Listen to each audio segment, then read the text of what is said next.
Eh bien, bonjour à toutes et à tous et bienvenue à la Sprint Review Readmetrics numéro 12 qui a commencé le 19 septembre 2025 et qui se termine aujourd'hui le 24 octobre. Alors aujourd'hui, eh bien, c'est une présentation d'une sprint courte que nous allons faire en l'absence de Dominique qui est parti courir sur les routes du Sud. Et donc aujourd'hui, on va vous montrer eh bien, quand même, peu de fonctionnalités, mais on a choisi de maintenir cette sprint review parce que nous avons toujours une partie actualité que nous considérons comme importante pour refléter l'activité au niveau de l'animation du réseau. Alors, le sommaire d'aujourd'hui, les points clés. D'abord, EasyCounter. Donc, depuis plusieurs sprints déjà et de manière conséquente, eh bien, Tom a travaillé à l'amélioration du contrôle du moissonnage, de manière à savoir ce qu'il se passe lorsqu'un moissonnage des rapports est lancé vers les points d'accès des différents éditeurs. Comme vous le savez déjà, les comportements varient selon les plateformes éditeurs. Le passage récent à la version 5 et 5.1 de Counter et parfois encore la coexistence des deux formats ajoute de la complexité à cette gestion de notre côté. Notre objectif est de suivre de la façon la plus précise possible et de vous donner accès à une partie de ces informations, tout en les agrégeant pour rendre ce travail moins fastidieux, toujours dans l'optique d'économiser du temps. La deuxième partie, c'est la documentation. Ça fait plusieurs semaines que l'équipe, et en particulier Léa, travaille dans la réorganisation et la refonte de notre documentation. Nous arrivons désormais à une étape importante qui est celle de rendre accessible ce travail. Là aussi, nous allons montrer la partie immergée d'un iceberg, puisque pour rendre accessible cette documentation, il a fallu mettre en place des applicatifs dédiés ainsi que ce que l'on appelle des accélérateurs, c'est-à-dire un proxy dédié qui gère le trafic pour le rendre disponible à l'extérieur. Une partie de notre documentation est publique, mais nous nous en servons aussi pour documenter l'administration d'EasyMesure avec un accès authentifié. Il a fallu pour cela mettre aussi en place un serveur d'authentification. Cette partie technique est une brique d'un ensemble de fonctionnalités stratégiques dont nous en reparlerons dans de futurs sprints. Pour le courant et à venir, eh bien, nous allons parler de la mise en production des mises à jour de Bibliomap par Léo. Tom nous parlera du moissonnage.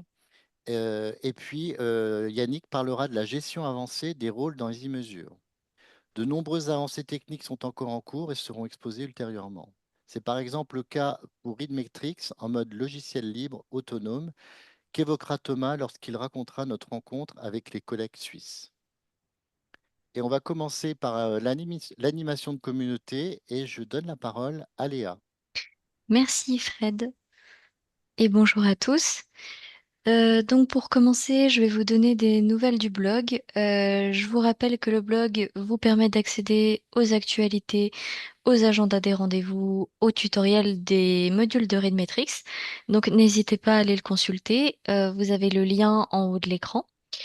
J'ai eu l'occasion de publier un nouvel article dans la catégorie des nouvelles fonctionnalités. Les articles de cette catégorie forment un journal des modifications et des nouvelles fonctionnalités qui sont mises en production par EasyMesure, EasyParse et EasyReport. Par ailleurs, un webinaire sur les nouvelles fonctionnalités a été organisé le 6 octobre. Il y en aura un autre qui se tiendra le 8 décembre, ainsi qu'un support spécial sur les nouvelles fonctionnalités le 24 novembre, où nous proposerons à un groupe d'utilisateurs de découvrir et de tester avec nous des nouvelles fonctionnalités importantes dans le module EasyCounter. Euh, Nous avons également mis à jour l'article sur les supports mutualisés. Il y a une toute nouvelle bannière que vous voyez à l'écran et la liste des supports mutualisés auxquels il est possible d'assister lorsqu'ils sont programmés. Et pour rappel, vous pouvez retrouver l'agenda des supports mutualisés dans le blog, dans la catégorie rendez-vous. Dans la slide suivante. Du coup, dans la catégorie analyse de plateforme, nous avons aussi remis à jour l'article qui concerne le bilan des journées parseurs le 17 septembre et celui des PKB que nous avons mis à jour le 29 septembre suite à une mise à jour des listes issues de la base de connaissances nationale Bacon. La nouvelle documentation d'EasyMesure sera bientôt disponible en ligne et vous envoyez un léger aperçu à l'écran. Elle sera accessible via un bouton sur readmetrics.org, donc c'est notre page de présentation de la suite logicielle Readmetrics, et sur EasyMesure où un bouton apparaîtra dans le menu. Cette documentation, elle intègre une partie des articles retravaillés du blog, ainsi que de nouveaux contenus. Et comme annoncé lors de la précédente sprint, le blog y restera actif et il continuera de présenter l'agenda des rendez-vous, les nouvelles fonctionnalités, le suivi des PKB et des parseurs et les différentes actualités de l'équipe Readmetrics. Nous avons également commencé à présenter certaines sections de cette documentation au support mutualisé au webinaire et nous attendons son ouverture à l'extérieur avant d'organiser un webinaire pour l'explorer plus en détail avec vous. Et j'ai également commencé à rédiger une documentation interne, du coup sur le même modèle, mais qui sera propre aux utilisateurs, aux administrateurs, pardon, d'EasyMesure. Et je laisse la parole à mes collègues. Bien, je vais enchaîner. Merci Léa. Moi, je vais vous parler des webinaires qui se sont déroulés pendant cette sprint. Donc, le premier webinaire important, c'était le webinaire sur l'espace applicatif Istext, qui a été présenté en collaboration avec notre collègue Mathis Séon, qui travaille donc dans l'équipe Istext à l'INIS CNRS.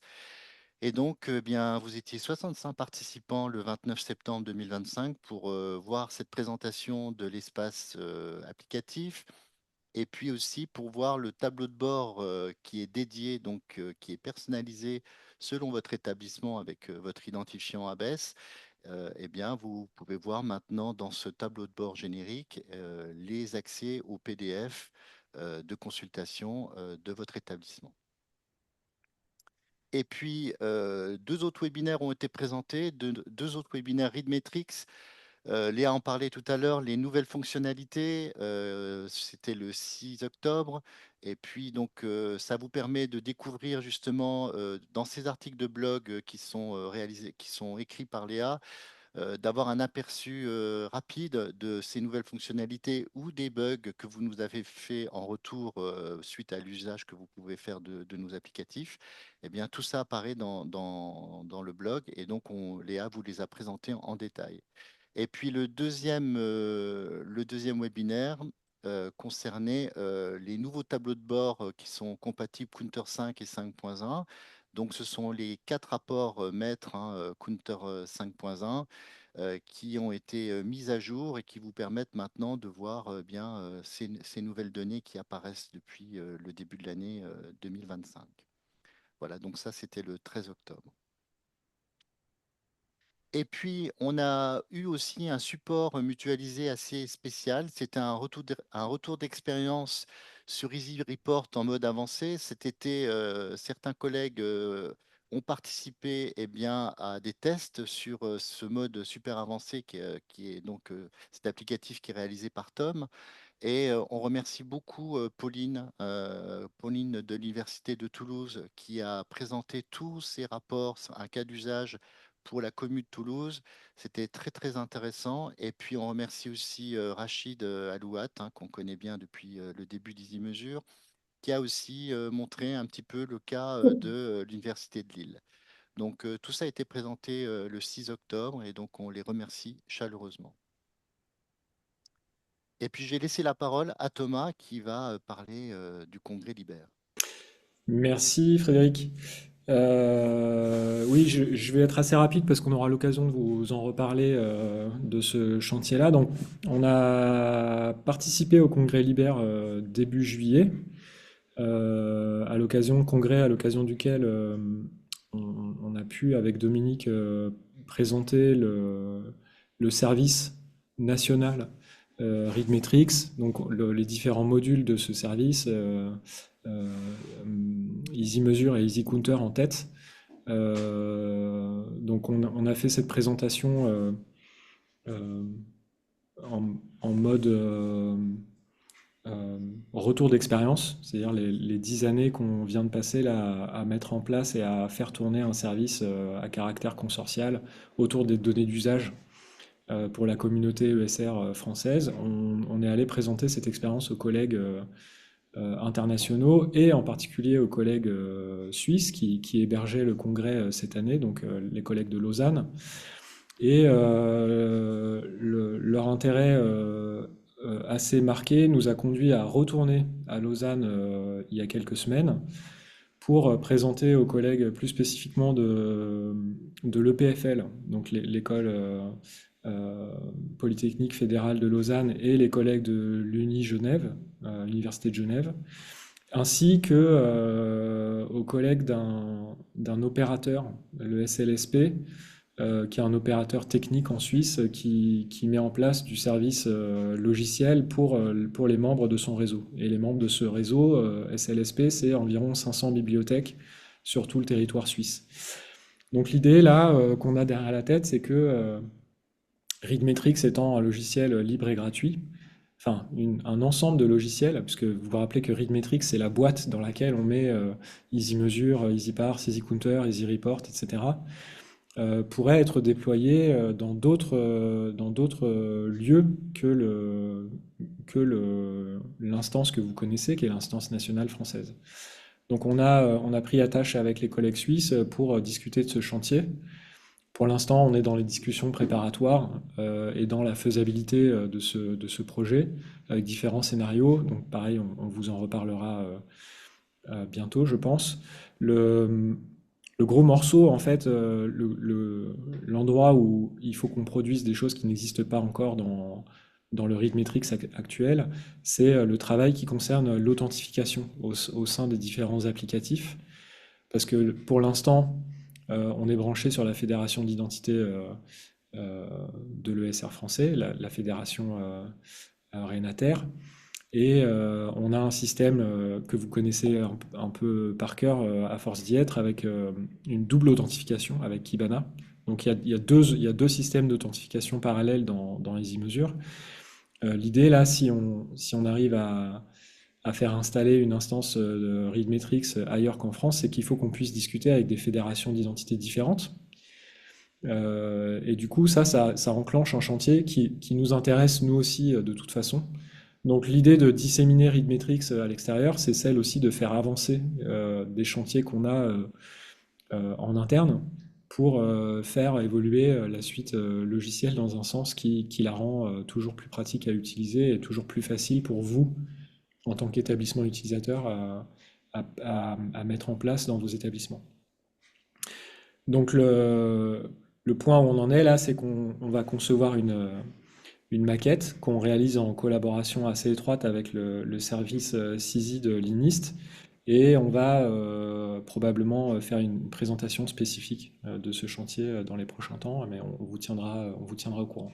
En tout cas, voilà, on tient à nouveau, même s'ils ne sont pas là, à remercier les collègues suisses là, qui nous ont fait connaître leur intérêt, et puis qui nous ont reçus une deuxième fois à Lausanne. On a été très bien reçus, et l'intérêt pour des outils qu'on conçoit est assez fort, même s'il existe des outils commerciaux qui font globalement la même chose que ce qu'on fait. Euh, L'intérêt de l'avoir fait dans cette configuration très partenariale, Inist Couperin, plus le fait d'avoir produit du logiciel libre, plus le fait de faire tourner un service à périmètre national, ça intéresse beaucoup les collègues à l'étranger.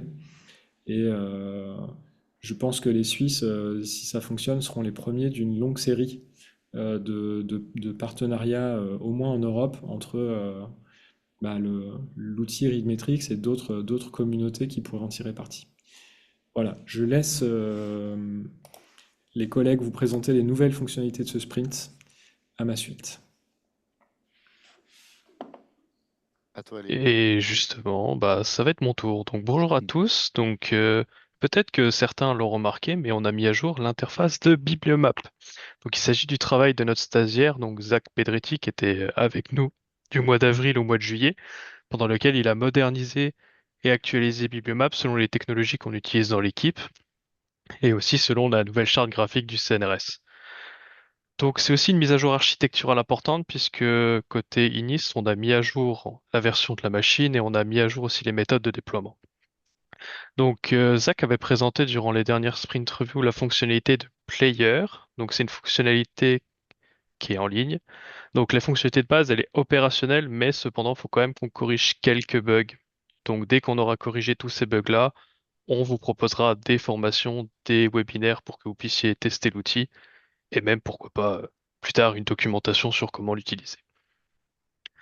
Donc sur la prochaine slide, donc je vais parler de Easy Paywall. Donc côté Easy Paywall, on a travaillé sur le middleware Easy Paywall qu'on utilise dans EasyParse. Donc c'est un middleware qui est utilisé pour fournir les informations open access. Et donc on a ajouté 5 nouveaux champs donc que j'ai mis à l'écran, donc la liste des ISSN, les ISSN linked, la date de publication, le nom de l'auteur et le type. Donc en fait, c'est des champs qu'on avait besoin pour nos traitements en interne et donc maintenant ils sont disponibles pour tous. Donc du coup, en plus d'ajouter des informations open access, le middleware IsInPaywall va ajouter plus de métadonnées sur la ressource consultée. Et donc côté IsInPaywall, cette fois côté application, on a juste appliqué un petit patch qui ajoute l'OAuth statut dans les fichiers qui sont en format JSON-Line. Donc c'était un bug, il n'était pas présent, mais maintenant c'est corrigé. Donc ensuite, on va passer au travail de fond et c'est toujours à moi. Donc en fait, je voulais vous présenter un cas d'usage qu'on a eu à l'Inist avec nos traitements EasyParse. Donc on a deux applications qui produisent des logs au format JSON-Line. Donc les logs de l'application Click and Read, qui est une extension qu'on opère à l'Inist, et les logs et les logs BibAPI, donc la partie Open Access de BibCNRS. Le problème, c'est que EasyParse ne peut pas traiter ce format-là. Mais malgré ça, on voulait quand même avoir de l'usage sur ces applications-là. Donc à l'époque, la solution qu'on avait faite, c'était de gérer ces fichiers de log à la main. Donc avec des scripts qui faisaient des traitements, de l'enrichissement. Et une fois que ces scripts étaient terminés, que les traitements étaient effectués, les données, ils étaient directement insérées dans nos index Elasticsearch d'EasyMeasure, là où on stocke les données et où on peut voir des tableaux de bord. Donc ça a bien fonctionné pendant un certain temps, mais maintenant, comme on est dans une démarche de normalisation de nos déploiements, on pouvait plus se permettre de garder de tels scripts, donc il fallait les revoir et les uniformiser.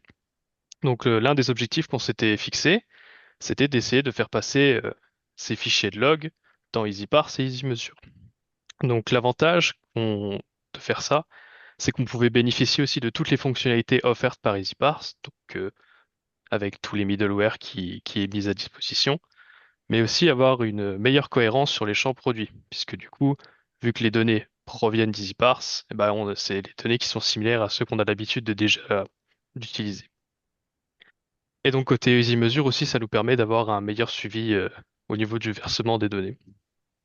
Et donc pour faire ça, on a repensé toutes nos chaînes de traitement. Donc maintenant, on part toujours des fichiers d'origine, donc les fichiers qui sont en format JSON-Line, mais au lieu d'utiliser les anciens scripts, on va convertir ces fichiers en format Apache, le format qu'EasyParse peut lire. Et donc une fois que la conversion est faite, du coup le reste du traitement suit le processus habituel, hein, EasyParse, EasyMeasure. Et donc la dernière étape qui nous reste à faire, c'est de déployer cette nouvelle shell de traitement. Donc on l'a déjà fait dans des environnements de pré-production, de développement, donc ça fonctionne bien, et on n'a plus qu'à appliquer ça en production. Donc voilà le retour d'expérience sur la façon dont on a pu traiter des fichiers qui ne sont pas dans des formats qui sont accessibles par EasyParse. On peut passer à la prochaine slide sur la documentation, donc sur la partie immergée de l'iceberg. Donc comme l'a présenté Léa en début de sprint, on travaille depuis plusieurs semaines sur une refonte de la restructuration de la documentation. Et donc pour cela, on a utilisé un nouvel outil qui est Hotline, c'est un outil qui est auto-hébergeable et qu'on a installé sur nos machines.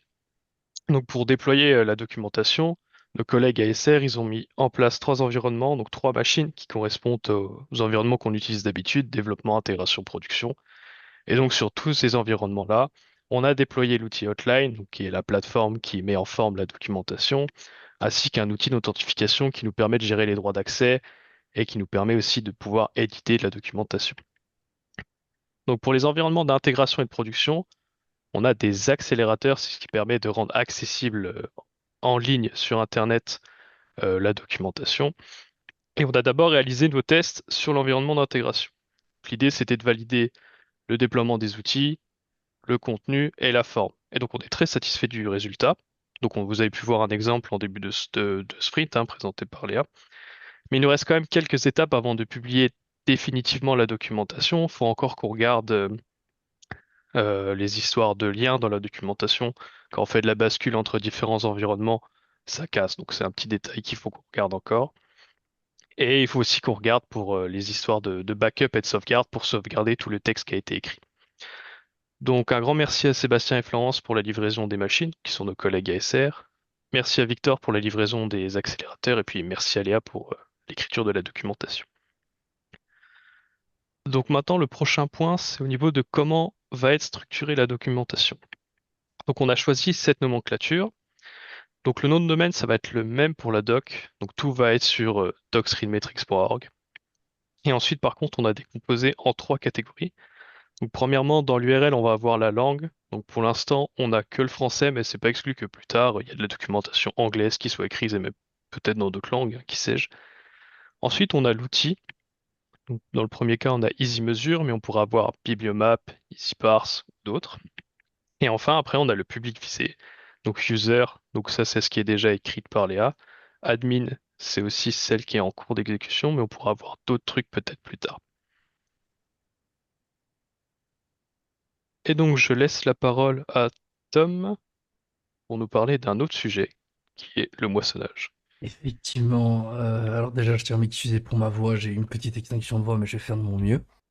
Effectivement, sur cette sprint, donc on s'est concentré aussi sur Counter et sa mise à jour, avec notamment une mise à jour de la page d'identifiant Counter, en explicitant plusieurs informations. La première, c'est est-ce que l'établissement qu'on regarde est éligible au moissonnage, pardon, et s'il y a des problèmes qui bloquent cette éligibilité.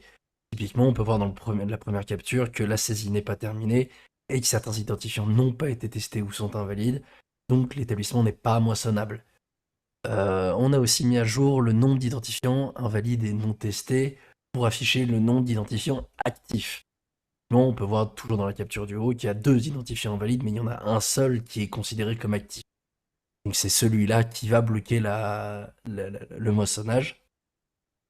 On a revu aussi l'état de la saisie.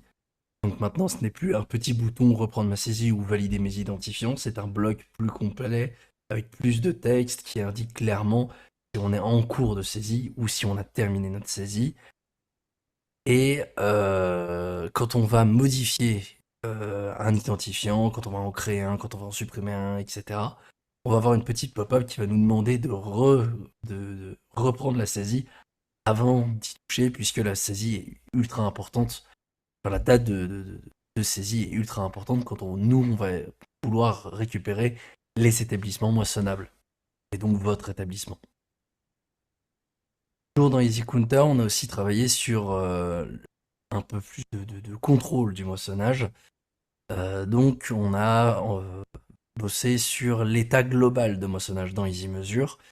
Il y en a plusieurs. Le plus important est peut-être celui que vous pouvez voir dans vos fiches établissements, qu'il y a un bouton qui va être ajouté pour consulter l'état global du moissonnage d'un établissement, qui agrège un petit peu toutes les matrices de chaque identifiant en une seule.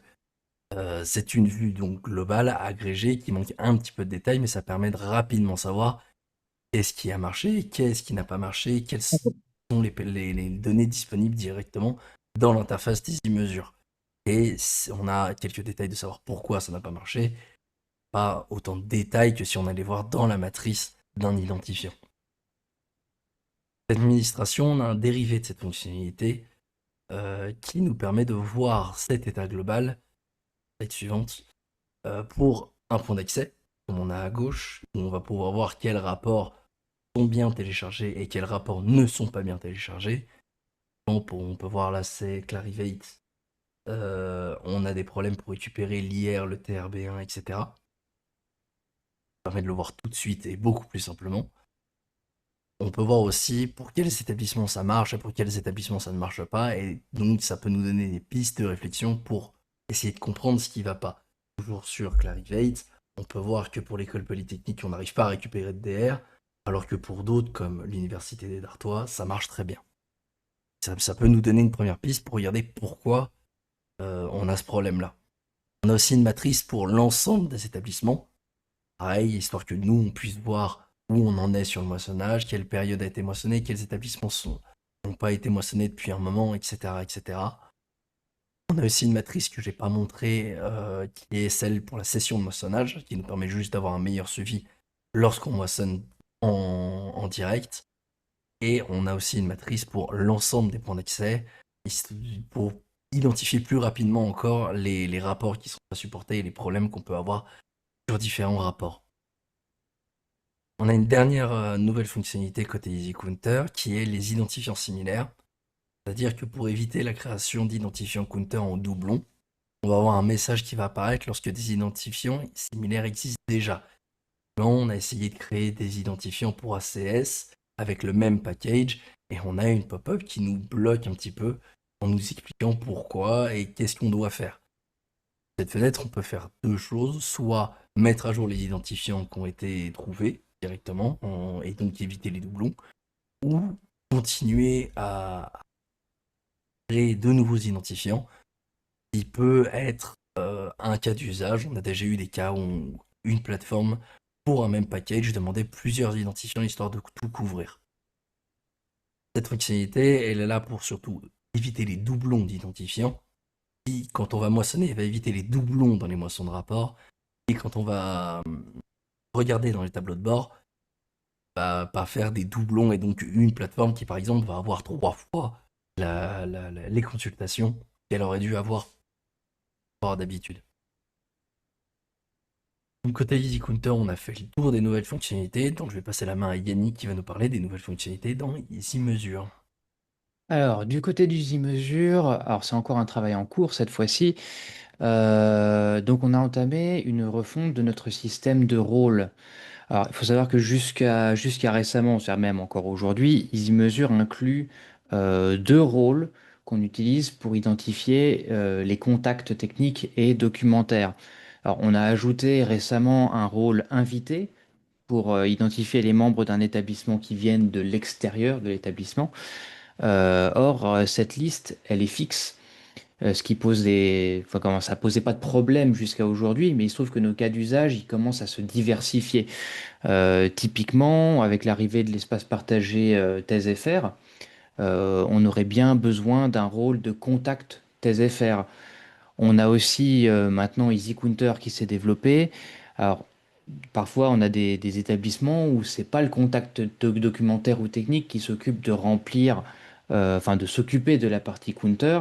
Donc dans ce cas-là, c'est pareil, ce serait utile pour nous d'avoir un rôle de gestionnaire counter pour identifier les personnes en question. Donc on a entamé une refonte du système de rôle. Le but étant de créer des nouveaux rôles en fonction des besoins qui se présentent. Donc ce que vous voyez à droite, c'est l'interface de gestion, d'administration des rôles qui sera dédiée donc aux admins. Et à gauche, vous avez celle d'attribution des rôles, donc qui se trouvera dans le formulaire de gestion des membres. Et donc sur la slide suivante, donc là vous avez le formulaire de création du rôle qu'on a fait donc en sorte que ce soit relativement flexible. Donc, c'est-à-dire qu'en dehors des champs purement descriptifs là, qui sont en haut, donc description, libellé, tout ça, on a en particulier quatre parties du formulaire qui nous permettent de moduler un peu le rôle en fonction de nos besoins. D'abord, il va y avoir la partie en orange qui va nous permettre de sélectionner les types de notifications que recevront les utilisateurs à qui on assigne le rôle. C'est-à-dire qu'actuellement, dans EasyMesure, comme je disais, on a globalement un rôle qui est contact, enfin contact documentaire ou technique, et on a pris le parti de se dire que les contacts, bah, ce sont les correspondants enfin, principaux des établissements, donc ils reçoivent toutes les notifications liées à l'établissement.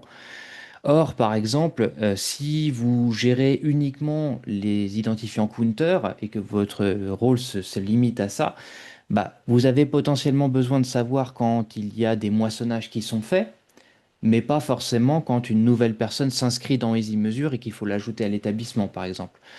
Donc ça va nous permettre de moduler ce que vous recevez en fonction du rôle que vous aurez. La seconde partie intéressante, c'est les permissions par défaut. Donc c'est ce qui est encadré en rouge.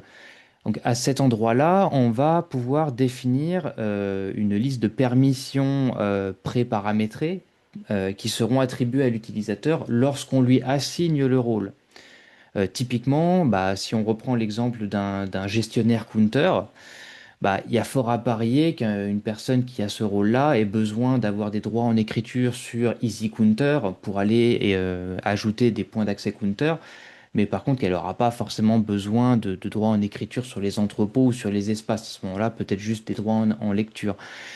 Et bah, du coup, on va pouvoir pré-paramétrer ça pour que quand on donne le rôle à la personne, ces droits-là soient déjà pré-paramétrés pour qu'on n'ait pas besoin de s'en soucier. Et donc, cette partie-là, ce qui est intéressant, c'est qu'on va pouvoir la coupler avec la petite case à cocher qui est en rose, qui permet de définir si un rôle est assignable uniquement par nous autres, les administrateurs, ou aussi par les utilisateurs classiques. Donc il y a des rôles sur lesquels on veut toujours garder la main, c'est notamment le cas bah, des rôles historiques des contacts documentaires et techniques, parce qu'on a besoin, nous, de s'assurer d'avoir toujours un contact pour un établissement, donc on préfère que vous passiez par nous si jamais il y a du mouvement dans votre établissement à ce niveau-là. Mais on aura aussi la possibilité de proposer des rôles que vous pourrez utiliser, comme ça pourrait être le cas, par exemple, pour un rôle gestionnaire counter, justement. Et donc ces rôles, on pourra leur donner des droits prédéfinis, justement, ce qui vous permettra de gagner potentiellement un peu de temps quand vous ajouterez des membres à votre établissement. Et enfin, la dernière partie, un petit peu plus anecdotique, c'est la dernière case en verte qui va nous permettre de spécifier les rôles qui sont exposés sur la page des partenaires.